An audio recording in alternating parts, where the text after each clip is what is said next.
రాష్ట్ర రాజకీయాల్లో కలకలం రేపిన ఫార్ములా ఈ రేస్ కేసు కీలక మలుపు తిరిగింది. ఈ కేసులో A1 నిందితుడిగా ఉన్న మాజీ మంత్రి కేటీఆర్ పై ప్రాసిక్యూషన్ కు అనుమతి ఇవ్వాలంటూ రాష్ట్ర ప్రభుత్వం గవర్నర్ జిష్ణుదేవ్ వర్మకు ఫైల్ పంపింది. ప్రభుత్వ ప్రధాన కార్యదర్శి ద్వారా ఈ దస్త్రం రాజ్భవన్ కు చేరింది. ఏసీబీ లోతైన దర్యాప్తు చేసి కేటీఆర్ పై చర్యలకు అనుమతి ఇవ్వాలని ప్రభుత్వాన్ని కోరింది. విజిలెన్స్ కమిషనర్ కూడా దీనికి ఆమోదం తెలిపారు. రేస్ ఒప్పందంలో నిబంధనలు ఉల్లంఘించడం వల్ల ప్రభుత్వ ఖజానాకు 54.88 కోట్ల నష్టం వాటిల్లిందని ఏసీబీ నివేదికలో స్పష్టం చేసింది.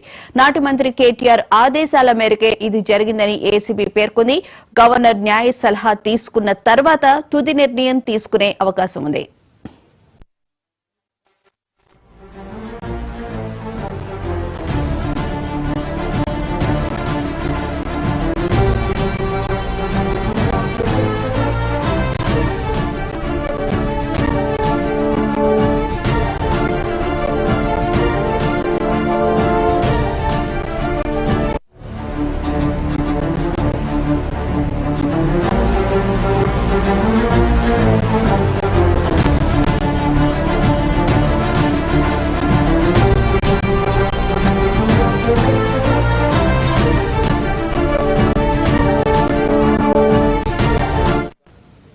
రాష్ట్ర రాజకీయాల్లో కలకలం రేపుతున్న ఫార్ములా ఈ కార్ రేసుకు సంబంధించి కీలక మలుపు తిరిగే అవకాశం అయితే కనిపిస్తుంది. ఇది అంశానికి సంబంధించిన పూర్తి వివరాలను మా ప్రతినిధి రామ్ నరేష్ అడిగి తెలుసుకుందాం.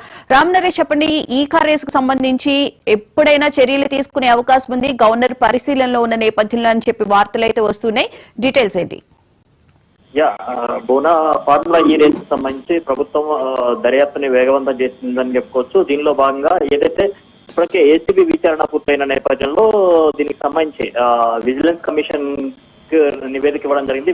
విజిలెన్స్ కమిషన్ కూడా దీనిపై విచారణ జరిపేందుకు అనుమతి ఇచ్చింది. అయితే ఇప్పటికే అంటే ఐఏఎస్ ఆఫీసర్ గా ఉన్న అరవింద్ కుమార్, అదేవిధంగా బిఎల్ఎన్ రెడ్డికి సంబంధించి విచారణకు విజిలెన్స్ కమిషన్ అనుమతి ఇవ్వడం జరిగింది. అయితే ఇప్పుడు దీంట్లో A1 గా ఉన్న ఫార్ములా ఈ రేస్ కారుకు సంబంధించి A1 గా ఉన్న కేటీఆర్ ను విచారించేందుకు కూడా ప్రభుత్వం అడుగులు వేస్తుంది. అయితే విజిలెన్స్ విచారణ అంటే విజిలెన్స్ కమిషన్ ఇచ్చిన కమిషన్ రిపోర్ట్ ఆధారంగా కేటీఆర్ ను కూడా విచారించేందుకు అవకాశం ఉంది. అయితే దీనికి సంబంధించి కేటీఆర్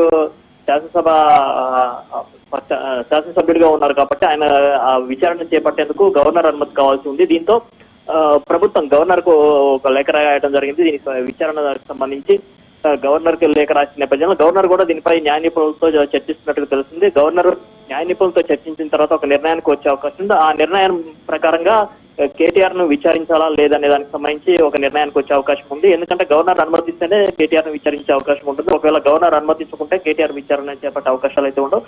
కాకపోతే ఇప్పుడు A2, A3 గా ఉన్న అరవింద్ కుమార్, ఐఏఎస్ ఆఫీసర్ అరవింద్ కుమార్, అదేవిధంగా A3 గా ఉన్న బిఎల్ఎన్ రెడ్డిని విచారించేందుకైతే మార్గం సుగమమైంది. దీనికి సంబంధించి అంటే ఐఏఎస్ ఆఫీసర్ అరవింద్ కుమార్ ను విచారించేందుకు కేంద్రానికి కూడా లేఖ రాయడం జరిగింది. కేంద్రం కూడా దీనికి సంబంధించి అనుమతించే అవకాశాలు ఉన్నాయి కాబట్టి వీళ్ళిద్దరిని కూడా విచారించే అవకాశాలు ఉన్నాయి. వీళ్ళని విచారిస్తే మరిన్ని ఆధారాలు అయితే బయటకు వచ్చే అవకాశం ఉన్నట్టు తెలుస్తుంది. దీనికి సంబంధించి ఫార్ములా ఈ రేస్ కు సంబంధించి ఇప్పటికే ఏసీబీ విచారణ పూర్తయింది కాబట్టి దీనికి సంబంధించి సిబిఐ విచారణ కూడా వేగవంతం చేసేందుకు అయితే అడుగులు పడుతున్నాయని చెప్పుకోవచ్చు.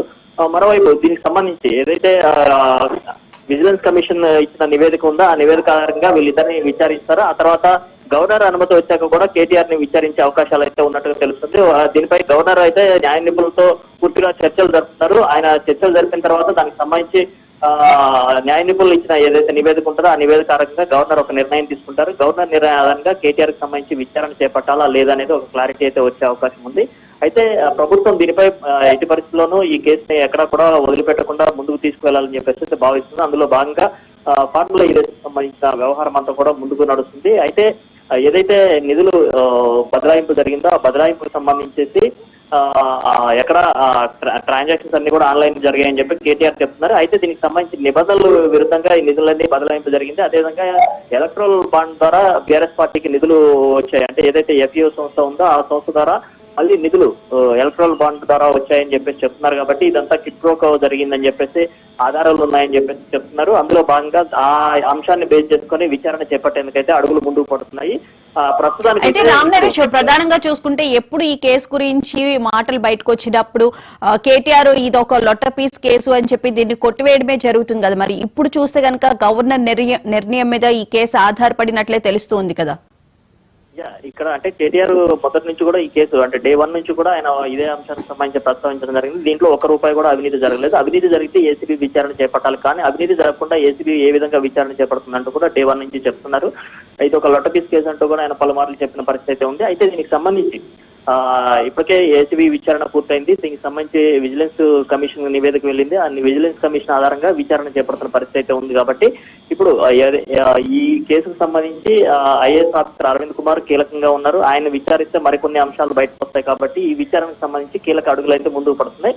అయితే దీనికి సంబంధించి ఏదైతే నిధుల బదలాయింపు అంతా కూడా ఆన్లైన్ ట్రాన్సాక్షన్ జరిగింది కాబట్టి ఎక్కడ అవినీతి జరగలేదు. కాకపోతే ఎలక్ట్రల్ బాండ్ ద్వారా వీళ్ళకి నిధులు అంటే బీఆర్ఎస్ పార్టీకి ఫండ్స్ ఎలక్ట్రల్ బాండ్ల ద్వారా ఫండ్స్ వచ్చాయి కాబట్టి దానికి సంబంధించి అంశానికి అంటే కిట్ ప్రోకో జరిగింది. ఆ అంశానికి సంబంధించి విచారణ చేపట్టే అవకాశాలు అయితే ఎక్కువగా కనిపిస్తున్నాయి. అదేవిధంగా నిధుల బదలాయింపులో కూడా ఎక్కడా కూడా నిబంధనలు పాటించాలి. ఆర్బీఐ గైడ్ లైన్స్ కానీ అదేవిధంగా ఇటు వచ్చేసి ఫారెన్ నిధులు అంటే ఏదైతే ఎఫ్ఓ సంస్థకి నిధులు బదలాయించారో అవన్నీ కూడా ఇండియన్ కరెన్సీలో కాకుండా విదేశీ కరెన్సీలో పంపించారు. వీటికి సంబంధించిన అంశాలనే ఎక్కువ ప్రాధాన్యత ఉంది.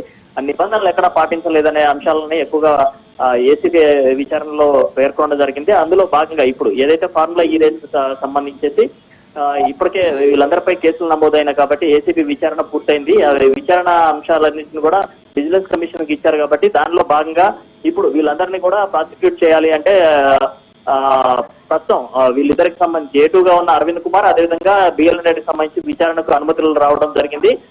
కేటీఆర్ కి సంబంధించి గవర్నర్ అనుమతి కోసం అయితే వెయిట్ చేస్తున్నారు. ఎందుకంటే గవర్నర్ అనుమతి ఇస్తే మాత్రం దీనికి సంబంధించి పూర్తి స్థాయిలో కేటీఆర్ కూడా విచారించే అవకాశాలున్నాయి. మరిన్ని ఆధారాలు కూడా బయటకు తీసుకురావాలని చెప్పేసి అధికారులు అయితే ప్రయత్నిస్తున్నారు. ప్రభుత్వం మాత్రం ఈ కేసుని చాలా ప్రతిష్టాత్మకంగా భావిస్తున్న పరిస్థితి ఉందని చెప్పుకోవచ్చు. Right, thank you Ram Naresh.